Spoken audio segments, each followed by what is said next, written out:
అందరికీ నమస్కారం అండి. ఇప్పుడు మనం చూస్తున్నది పెదపారపూడి గ్రామంలో వేయించేసి ఉన్న, అంటే గుడివాడకి దగ్గరలో ఉంటుందండి పెదపారపూడి గ్రామం.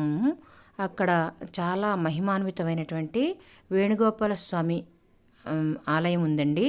అది చాలా మహిమాన్వితమైన ఆలయం.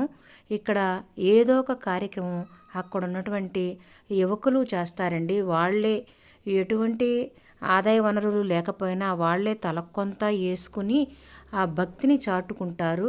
వారు స్వామికి ఏదో ఒక ఉత్సవం జరపాలి, మా ఊరిలో స్వామికి ఏదో ఒక ఉత్సవం జరగాలి, మా ఊరంతా సస్యశ్యామలంగా ఉండాలని వాళ్ళంతా కూడా ఎంతో భక్తితో చేస్తూ ఉంటారండి. మీరు కూడా చూసేయండి ఈ లక్ష్మీ వైభవాన్ని. కానీ ఇక్కడ చేసుకునే తప్ప బాగుండలేదు చేయాలని అంత చూడాలని తెలియాలని సరిపోదమ్మా. బయట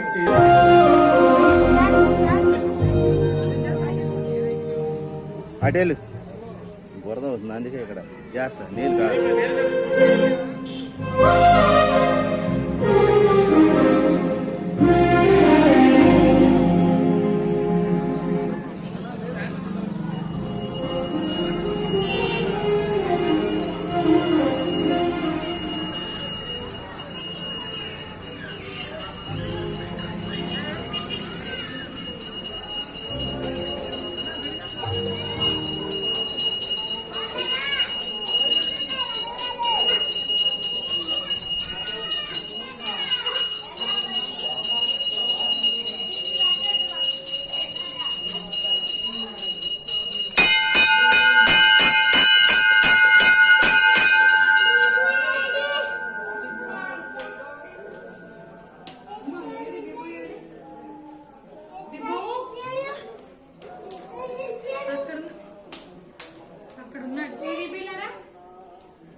సాధారణంగా కుర్రాళ్ళు అంటే ఏం చేస్తారండి, ఏదో ఒక మ్యూజికల్ నైట్ అలాంటివి పెట్టుకుందామని చూస్తారు.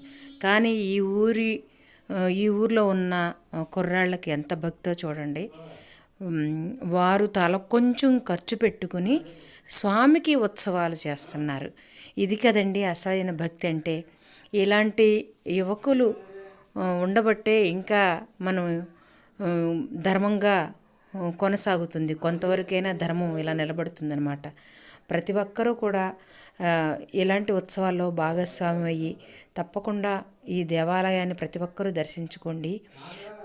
పిడికెడన్ని అటికలు పెడితేనే స్వామి పొంగిపోయి కుచేరుడికి ఎంతో ఐశ్వర్యాన్ని ఇచ్చాడంట. మరి ఈ దేవాలయానికి అభివృద్ధికి పాటుపడేటువంటి కుర్రాళ్ళకు కూడా అలాగే స్వామి ఆశీస్సులు ఇవ్వాల్సిందని కోరుచున్నాను.